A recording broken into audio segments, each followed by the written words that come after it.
Bismillahirrahmanirrahim. Assalamualaikum warahmatullahi wabarakatuh. Alhamdulillah, alhamdulillahilladzi arsala rasulahu bil huda wa dinil haq liyudhhirahu 'alad dini kullih wa kafa billahi syahida. Asyhadu an la ilaha illallah wahdahu la syarika lah wa asyhadu anna Muhammadan abduhu wa rasuluh la nabiyya ba'da. Allahumma sholli ala Muhammad wa ala ali Muhammad kama shallaita ala Ibrahim wa ala ali Ibrahim wa barik ala Muhammad wa ala ali Muhammad kama barakta ala Ibrahim wa ala ali Ibrahim fil alamina innaka Hamidum Majid. Qala Allah Ta'ala fi kitabihil karim, a'udzu billahi minasy syaithanir rajim. Bismillahirrahmanirrahim. Ya ayyuhalladzina amanu kutiba 'alaikumus syiyam kama kutiba 'alal ladzina min qablikum la'allakum tattaqun. Alhamdulillah, jamaah sholat, jamaah pengajian kajian pencerah Ramadan Fakultas Studi Islam dan Peradaban Universitas Muhammadiyah Surabaya yang dirahmati oleh Allah. Tidak terasa puasa di tahun 1447 Hijriah ini kita sudah sampai ke hari yang ke-8. Tidak terasa sudah 8 hari kita puasa. Nanti hari Rabu minggu depan sudah 16. Jadi cepat sekali waktu ini berjalan. Maka saya menghimbau, mari kita manfaatkan waktu yang sempit ini dengan semaksimal mungkin.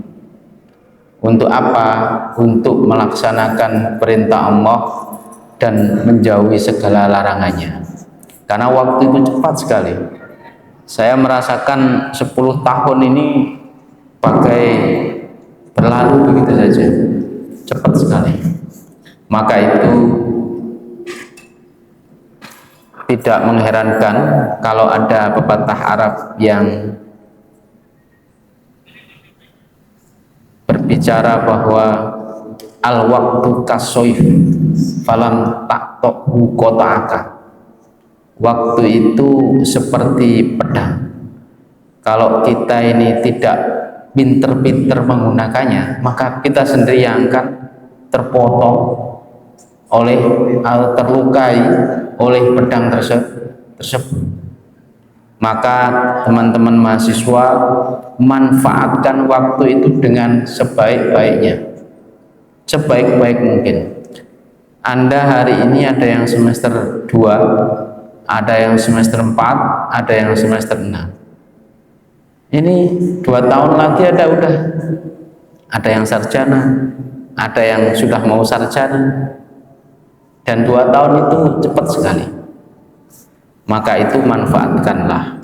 Demikian juga waktu Ramadan kali ini, sehingga panitia memberikan materi ke saya yang bertema Ramadan sebagai madrasah akhlak dan ketakwaan.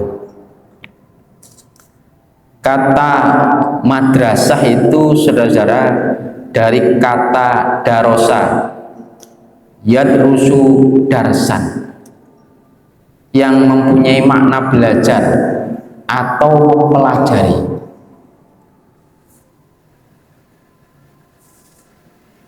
Kalau kita belajar bahasa Arab, kita bisa melihat bahwa kata madrasah itu merupakan isim makna atau kata benda tempat yang bermaksud atau bermakna tempat belajar atau sekolah. Itu yang disebut dengan madrasah. Jadi Ramadan ini sebagai sekolah kita untuk meningkatkan akhlak baik dan ketakwaan kita kepada Allah Subhanahu wa Ta'ala. Nah, oleh karena itu Mari kita lakukan itu. Dengan salah satunya adalah ciri-ciri orang yang bertakwa itu seperti apa. Kita akan mencari ciri-ciri orang yang bertakwa menurut Al-Quran itu seperti apa. Kalau kita membuka Al-Quran di awal surat Al-Baqarah, maka kita akan tahu ciri-ciri orang yang bertakwa itu seperti apa. Alladzina yu'minuna bil ghaibi wa yuqimunas shalah wa yu'tunaz zakah. Siapa orang yang beriman itu? Orang yang beriman itu adalah orang yang yu'minuna bil ghaibi, yang beriman terhadap hal-hal yang gaib, wa yuqimunas shalat, dan mengerjakan sholat, wa mimma razaqnahum yunfiqun, dan mengerjakan zakat. Ciri orang yang beriman menurut Al-Quran, bertakwa kepada Allah menurut Al-Quran adalah pertama, beriman kepada hal yang gaib. Apa hal yang gaib itu? Kalau menurut kamus, gaib itu berarti hal yang tidak ada. Gaib itu hal yang tidak ada, yakni dengan sepenuh hati kita mengimani adanya malaikat Allah, adanya wahyu Allah, adanya nabi-nabi Allah, adanya kitab-kitab Allah, adanya hari kiamat, adanya qadha dan qadar. Itu kan hal yang gaib itu. Iman kepada Allah. Allah itu kan gaib. Sesuatu yang gaib itu sesuatu yang tidak bisa dirasa atau dilihat dengan panca indera kita. Itu hal yang gaib. Panca indera itu ya berarti indera penglihatan kita, indera pendengaran kita, indera perasa kita, indera pengecap kita. Itu panca indera. Ada 5 indera kita. Gaib itu hal-hal yang, sesuatu hal yang tidak bisa dilihat atau dirasakan oleh panca indera kita. Ketika itu iman kepada Allah, kita harus iman. Jadi ciri orang yang bertakwa itu ya satu, mengimani Allah, mengimani malaikat Allah, mengimani hari akhir, mengimani kitab Allah, mengimani Rasul Allah, dan mengimani qadha dan qadar.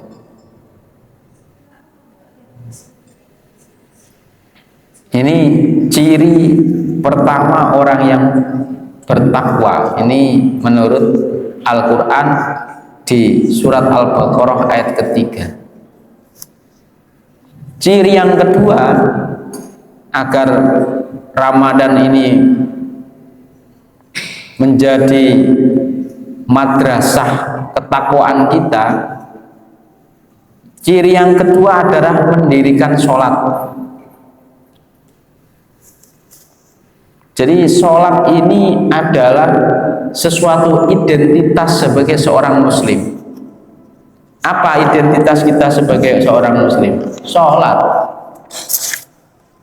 Sholat identitas kita sebagai seorang muslim. Maka Ramadan ini kita manfaatkan betul untuk apa? Untuk memaksimalkan ibadah kita. Salah satunya adalah sholat. Qobliyah, ba'diyah, duhur, qiyamul lail, kita kerjakan semua di bulan Ramadan ini sebagai madrasah pendidikan kita untuk meningkatkan iman dan takwa kita kepada Allah. Karena satu, sholat itu yang membedakan identitas kita dengan Islam dan non-Islam itu kan sholat.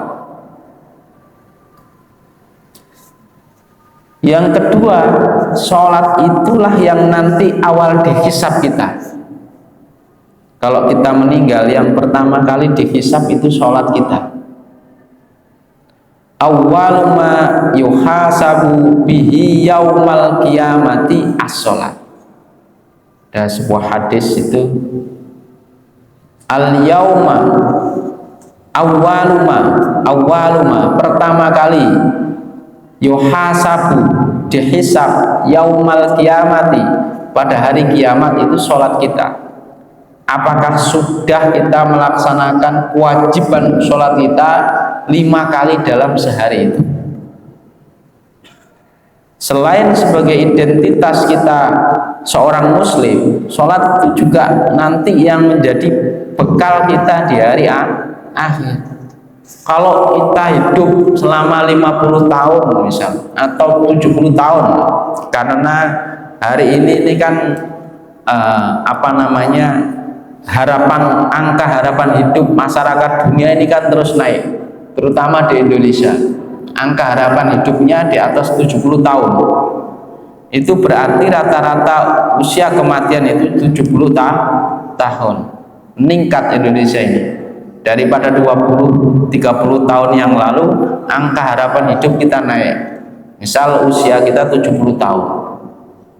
Dibeber nanti 70 tahun ini 5 kali sehari bolong ini berapa?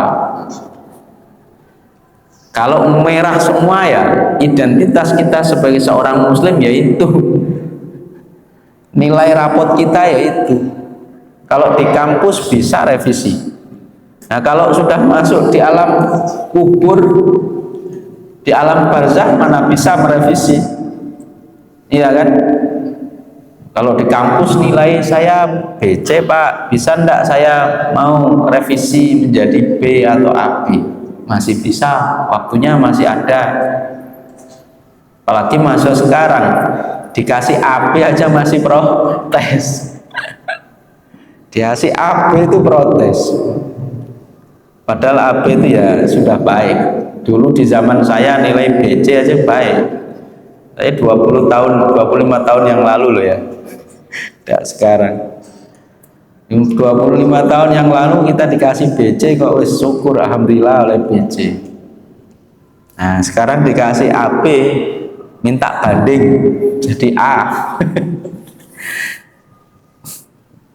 Jadi itu, sholat itu identitas kita sebagai seorang muslim. Dan sholat itu saudara-saudara merupakan ibadah yang paling sangat tua. Karena apa? Karena sholat itu tidak hanya diwajibkan kepada umat Nabi Muhammad, tetapi juga diwajibkan kepada umat atau nabi-nabi sebelum Nabi Muhammad. Jadi firman Allah, inna dina indallahil Islam, sesungguhnya agama di sisi Allah itu hanyalah Islam. Itu salah satu buktinya adalah sholat, bahwa agama-agama sebelumnya itu ya Islam.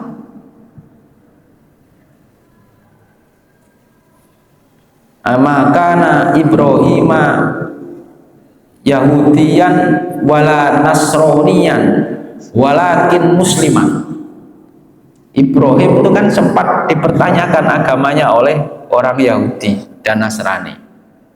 Mereka mengklaim, Yahudi mengklaim agama Ibrahim itu Yahudi, Kristen yang mengklaim agama Ibrahim itu ya Kristen. Dijawab oleh Allah bahwa agama Nabi Ibrahim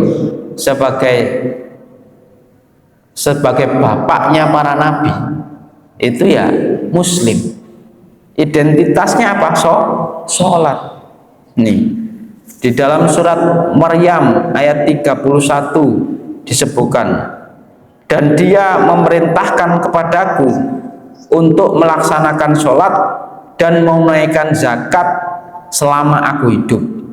Ini diturunkan untuk Nabi Isa.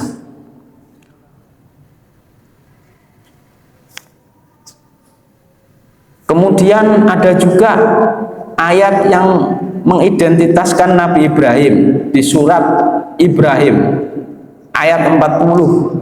Ini artinya, ya Tuhanku, jadikanlah aku dan anak cucuku orang yang tetap melaksanakan sholat.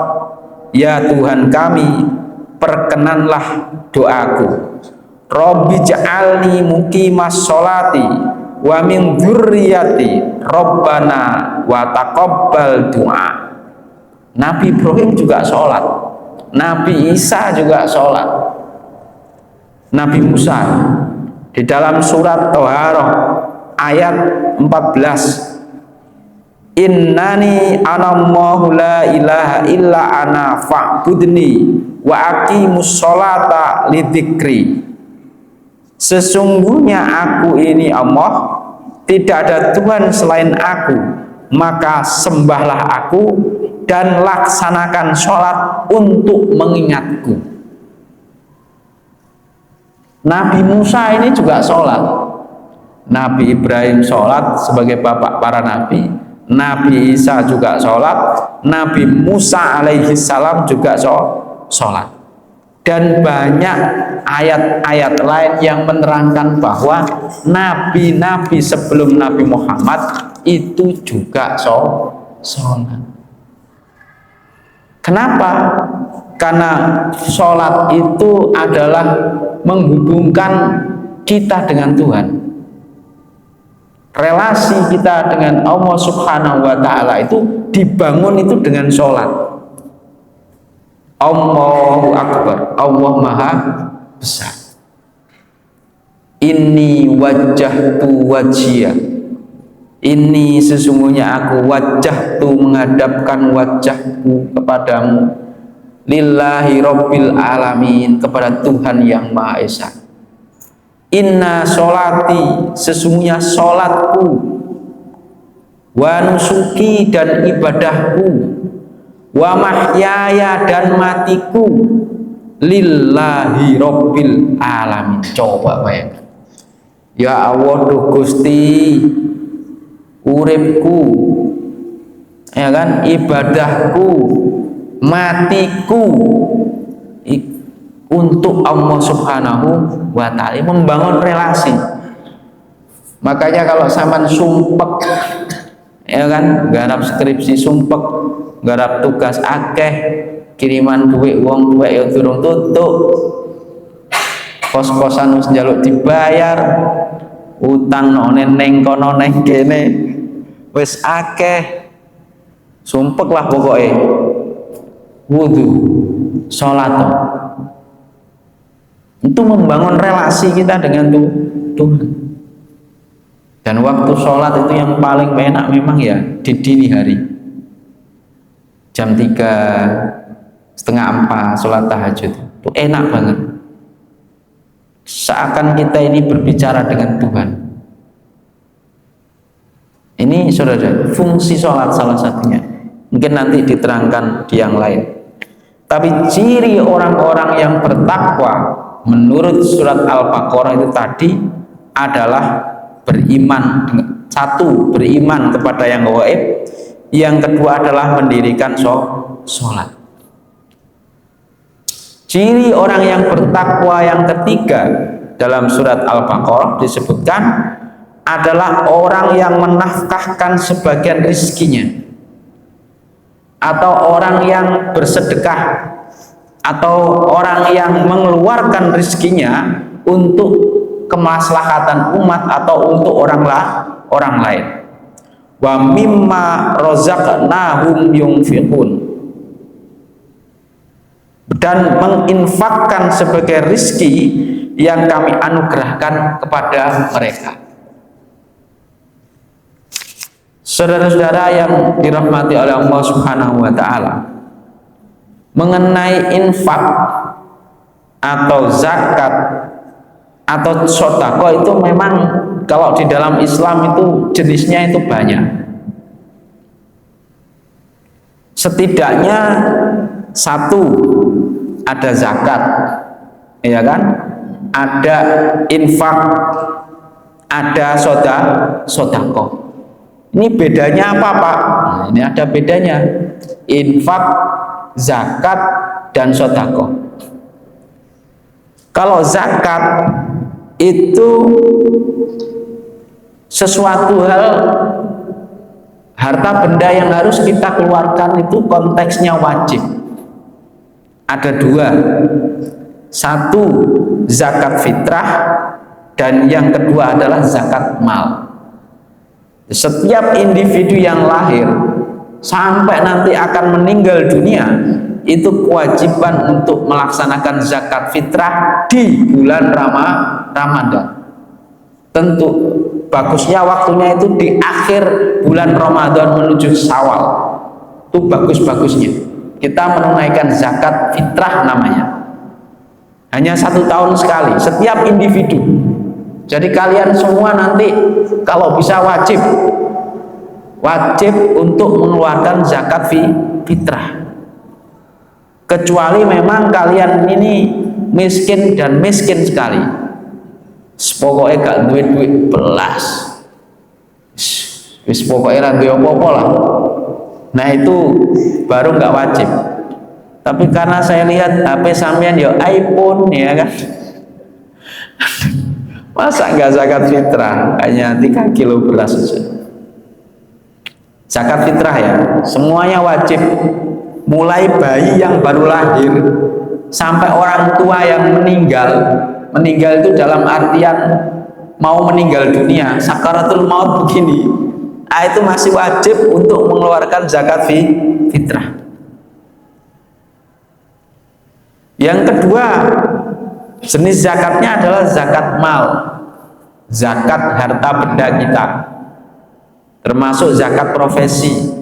Nanti tipe-tipenya bisa tanya ke Pak Fajar sebagai pemegang amanah di lazismu, karena menjadi amil beliau. Nah, zakat ini ada ininya, ada zakat profesi, ada zakat emas, ada zakat penghasilan, ada zakat perdagangan, ada zakat pertanian, ada zakat peternakan dan lain sebagainya. Itu jenis-jenis zakatnya.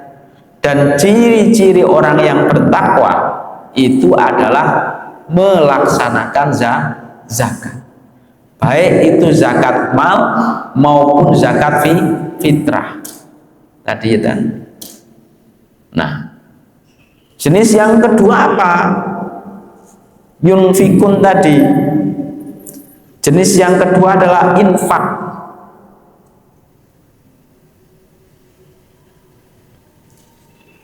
Nah, infak ini kalau dalam hukumnya itu dibagi menjadi 4. Ada yang wajib, ada yang sunnah, ada yang mubah, dan ada juga yang haram.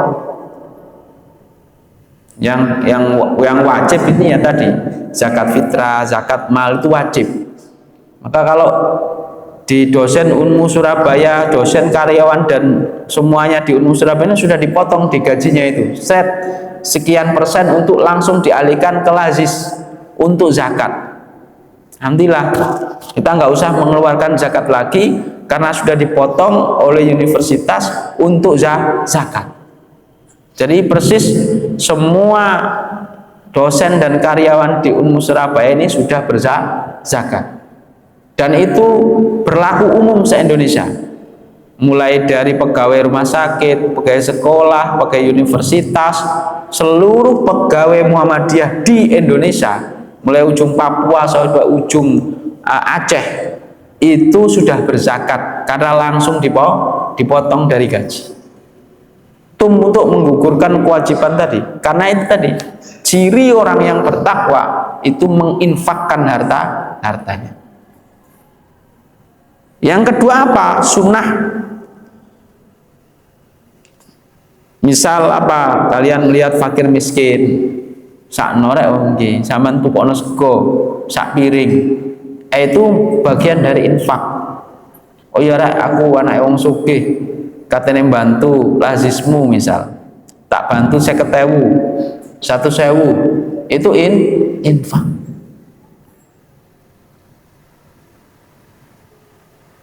Nah, Pak, kalau sedekah itu seperti apa? Ya kan? Sedekah itu seperti apa? Kalau sodako itu, kalau zakat dan infak itu harus dalam bentuk barang. Tapi kalau sodako itu tidak harus bentuk barang. Anda senyum dengan baik itu merupakan sodako. Anda nyeneng no koncone dengan baik, senyum dengan dosen, itu sodako. Tidak memasang wajah merengut no koncone, itu sodako. Anda kok ono paku no ini tengah jalan, Anda sikirkan, itu bagian dari sodako. Jadi sodako itu tidak, atau sedekah itu tidak harus dalam bentuk uang. Bisa dalam bentuk uang, tapi juga bisa dalam bentuk yang lain. Anda membantu orang kecelakaan, sampean uruskan sampai masuk rumah sakit, sampean teleponkan keluarganya, itu masuk bagian dari sedekah. Itulah ciri orang-orang bertakwa menurut Al-Qur'an. Jadi kalau kita menurut kita hidup ini sesuai dengan Al-Qur'an, atau Al-Qur'an itu sebagai way of life kita ini, ya saya rasa masyarakat Islam itu ya menjadi masyarakat unggulan, menjadi masyarakat berkemajuan, saya pikir. Karena nilai-nilai Al-Qur'an dan Islam itu nilai universal. Nah kok bisa begini Pak perejengannya? Ya, berarti bukan salah konsep, salah resep. Resepnya benar, resepnya ini yang nggak dilakukan, atau implementasi dari resep ini yang salah. Ciri yang keempat, saudara, adalah beriman kepada kitab-kitab Allah. Itu ciri dari orang yang bertakwa. Allah itu setidaknya telah menurunkan 4 kitab di muka bumi ini sejak Nabi Muhammad dan para pendahulunya.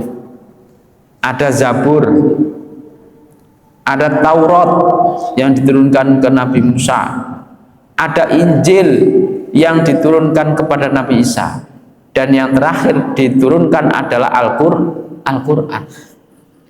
Dan Al-Qur'an ini sebagai pelengkap kitab-kitab Allah terdahulu. Kenapa Pak? Karena ketika turun firman Allah oleh umat-umat terdahulu ini, diotak-atik firman Allah ini, diganti ayatnya, diganti isinya, itu berganti-ganti, sehingga nggak otentik lagi. Datang Taurat, setelah Nabi Musa meninggal, Taurat diutak-atik lagi, nggak jadi murni lagi. Kemudian turun Injil, Injil juga begitu, diutak-atik lagi, nggak sesuai dengan autentiknya Injil ini turun, sehingga Allah menurunkan Al-Qur'an ini sebagai pamungkas, sebagai penutup firman Tuhan, sebagai penutup risalah. Setelah ini tidak ada firman lagi yang turun, dan Al-Qur'an ini menjadi panduan umat manusia sampai akhir zaman. Maka tidak ada keraguan di dalam Al-Qur'an ini, dan itu ditegaskan oleh Allah.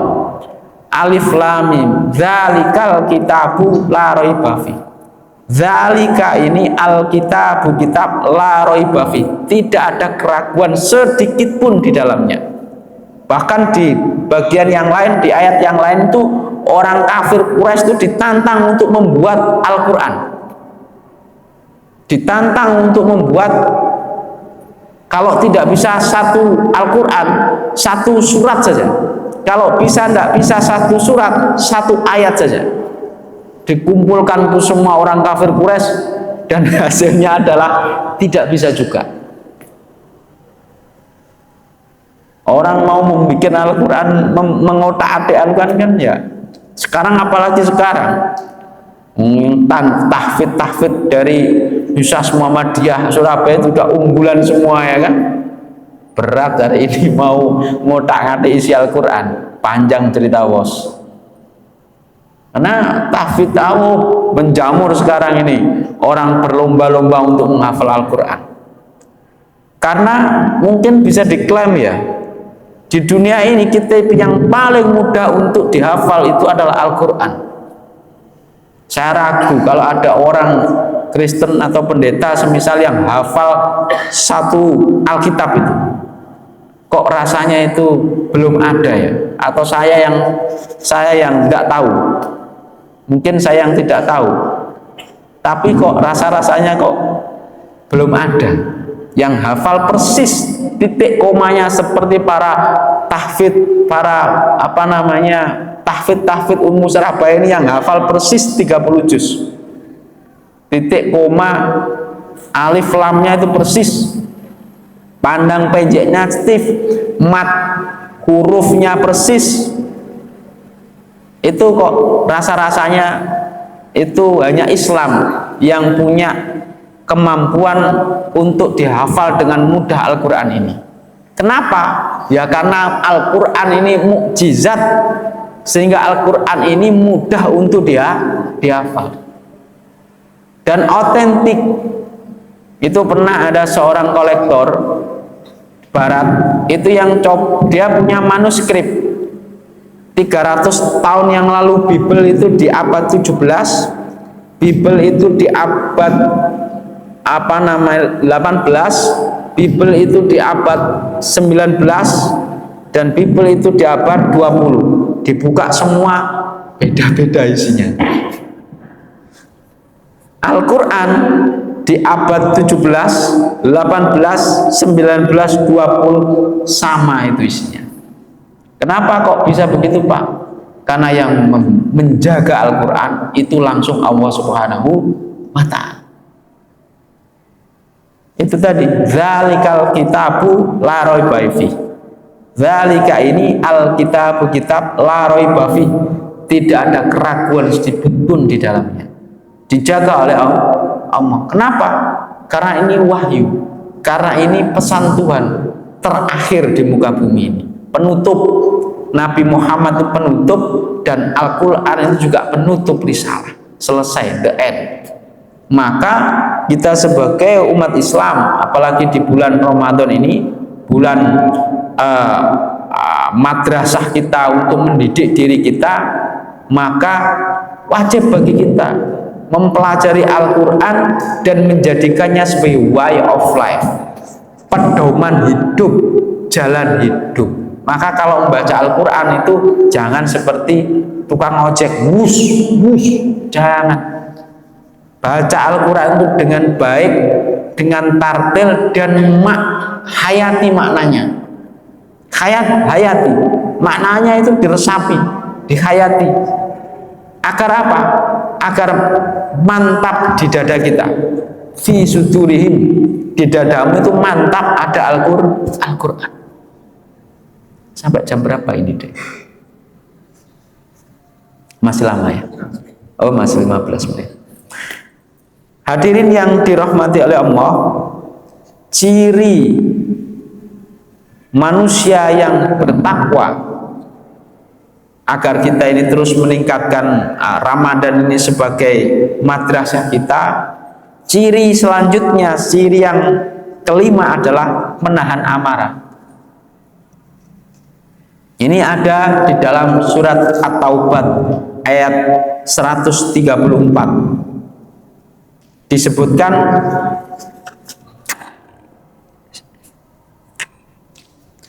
alladzina yunfiquna fis-sarra wadh-dharra wal kadhimina ghaidha wal 'afina 'anil nas wallahu yuhibbul muhsinin.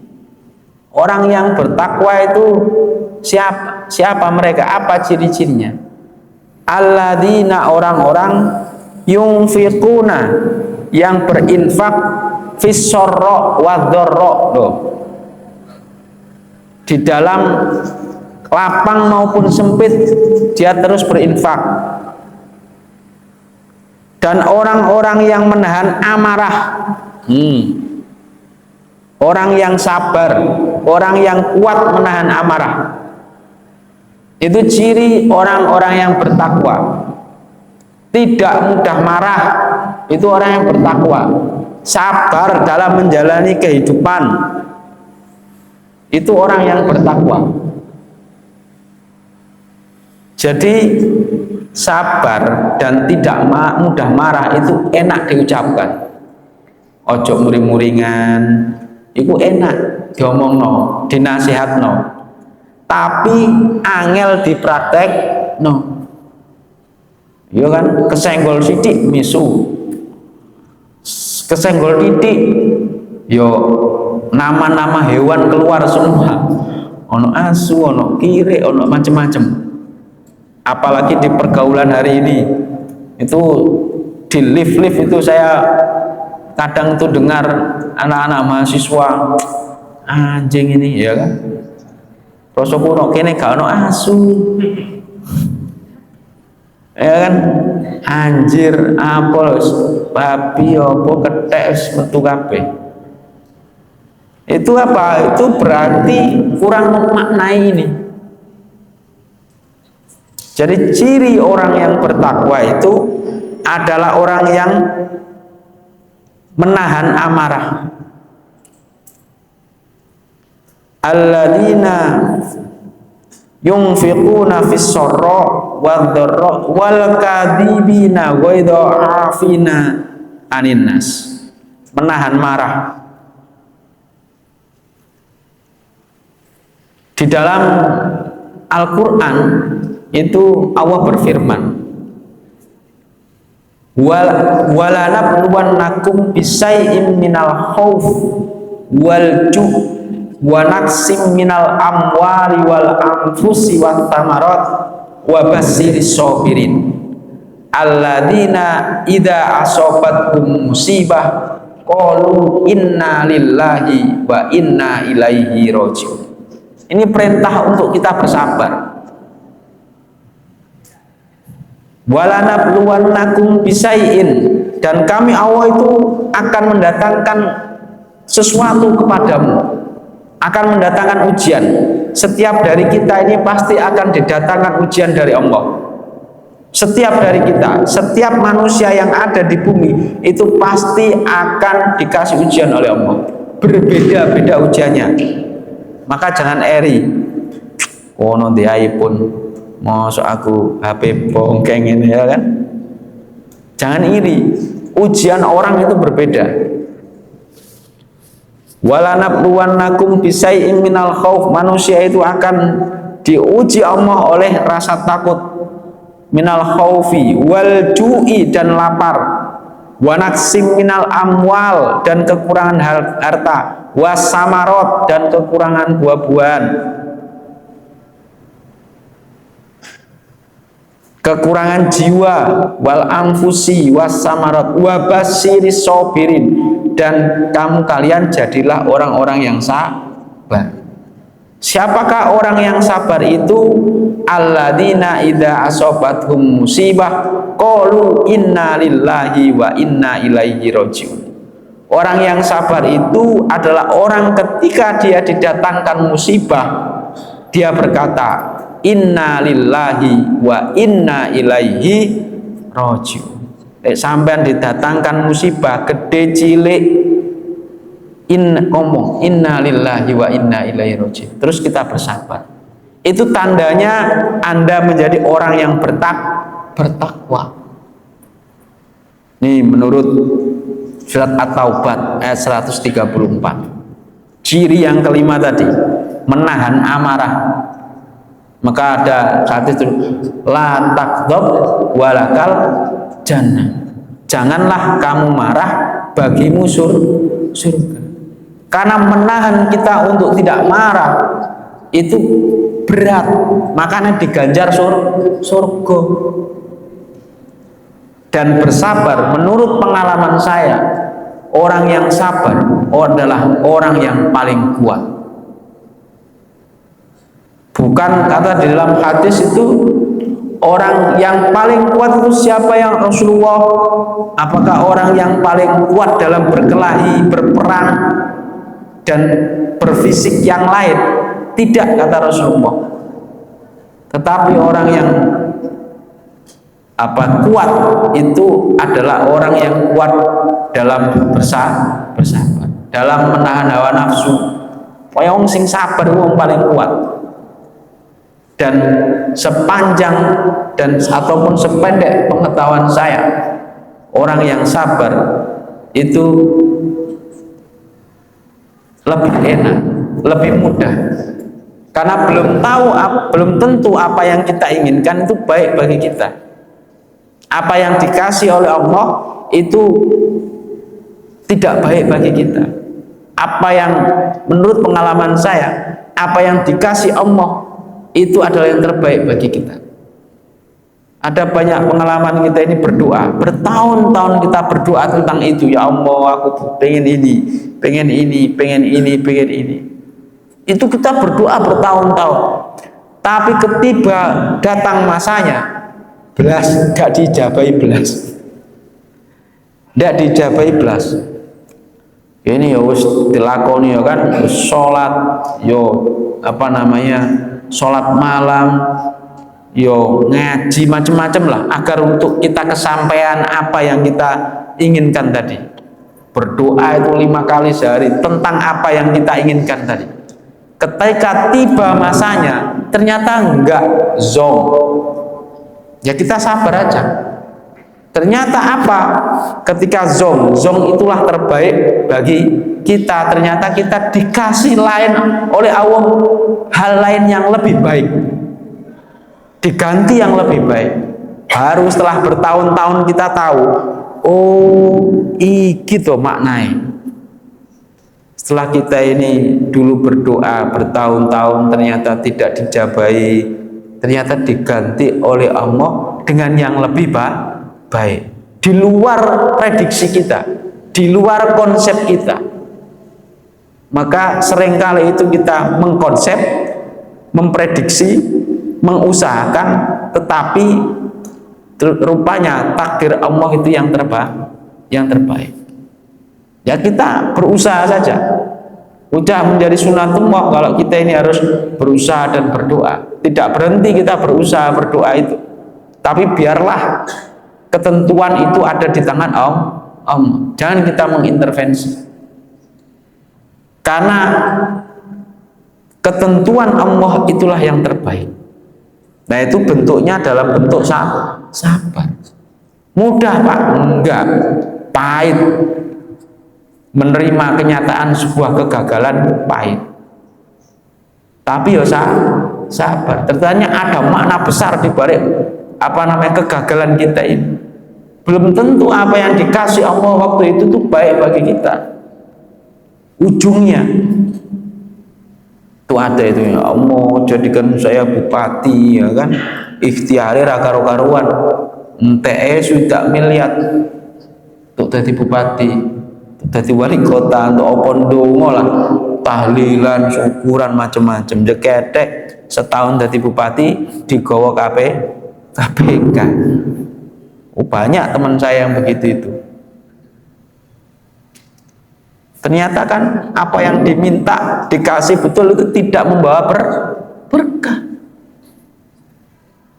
Akhirnya sing kalah, alhamdulillah aku kalah. Coba aku menang, aku sing diangkut KPK. Di usia yang menjelang tua, udah tua, terus dia gak mendekam di penjara, pada banyak yang mati di penjara. Tanya, di usia tua mati di penjara gara-gara kasus korupsi. Nah.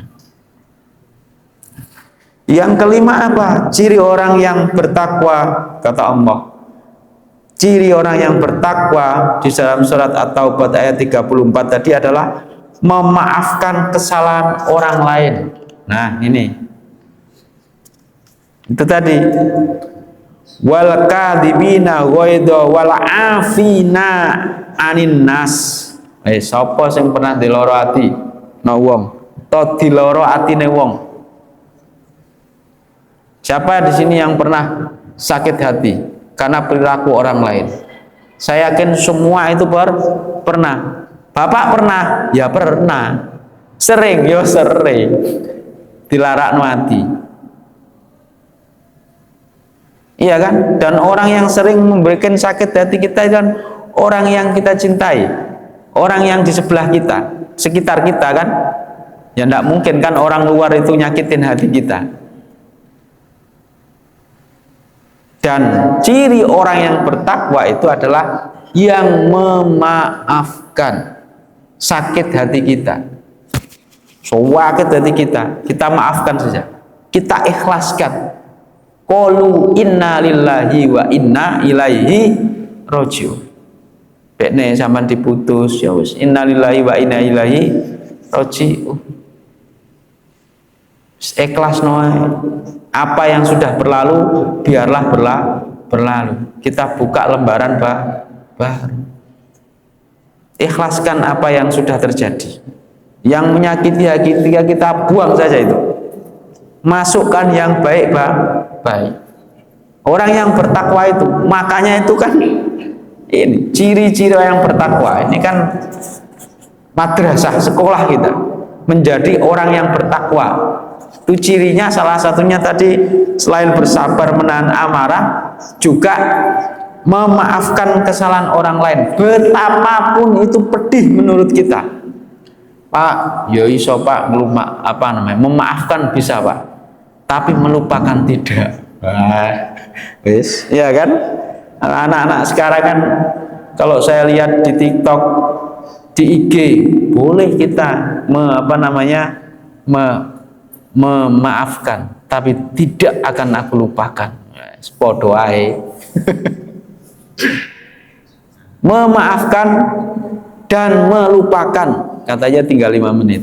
Nah, maka ciri yang ke-7, segera bertaubat. Jadi kalau kita ini punya salah dosa kepada Allah, maka segera kita bertaubat. Tentu kita semua ini telah melakukan dosa.